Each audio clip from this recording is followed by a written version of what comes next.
Hello అండి, అందరికీ నమస్తే. నేను ఈరోజు దేవుడికి నైవేద్యంగా అటుకుల కేసరి చేశానండి.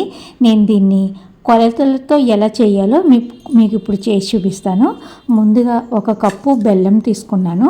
అందులో 2 కప్పుల వాటర్ పోసుకోవాలండి. వాటర్ పోసుకుని బెల్లాన్ని కరిగించుకోవాలి. మనం స్టవ్ మీద పెట్టి ఒక్క పొంగు వస్తే సరిపోతుంది. బెల్లం కరిగే వరకు మరిగించండి. నేను ఇందులోనే ఇలాచీ పొడి కూడా ఇందులోనే వేసేసాను.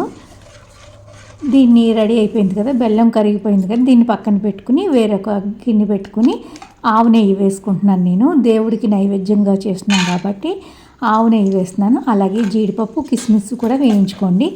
నెయ్యి మీరు మీ టేస్ట్కి తగ్గట్టు వేసుకోండి. మీరు ఎంత తినగలిగితే అంత, నెయ్యి ఎంత వేస్తే అంత టేస్ట్ ఉంటుంది, అది మనందరికీ తెలిసిందే.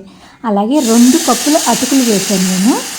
1 కప్పు బెల్లం, 2 కప్పుల అటుకులు వేసి దాన్ని కూడా కలర్ మారే వరకు, కాస్త రంగు మారే వరకు మీడియం ఫ్లేమ్ మీద వేయించి, తర్వాత మనం అందులో కరిగించుకున్న బెల్లం మిశ్రమం ఉంది కదా, అది కూడా వేసుకుని మూత పెట్టి మీడియం ఫ్లేమ్ మీద కాస్త దగ్గరగా అయ్యే వరకు, మెత్తగా అయ్యే వరకు ఉడికించండి. రెడీ అయిపోతుందండి. చాలా త్వరగా రెడీ అయిపోతుంది. చాలా టేస్టీగా ఉంటుందండి. దేవుడికి నైవేద్యంగా చాలా బాగుంటుంది. తప్పకుండా ఒకసారి ట్రై చేసి చూడండి.